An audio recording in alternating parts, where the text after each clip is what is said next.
เดี๋ยวใจเย็นใจเย็นคิดก่อนใส่กล้ามหน้ามาแกงแล้วเห็นไหมต้ม2 ถ้วยอันนี้ถ้วยนึงไม่ต้องแย่งกันแม่ยังไปไหนได้ไม่แย่งกันหิวหลายหิวหลายหิวหลาย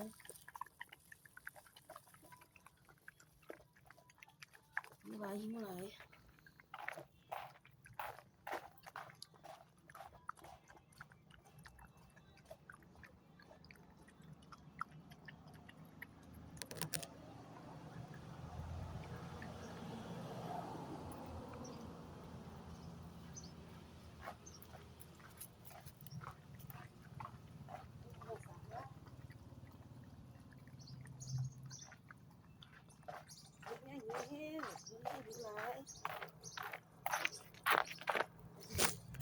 งับๆเราทุกคน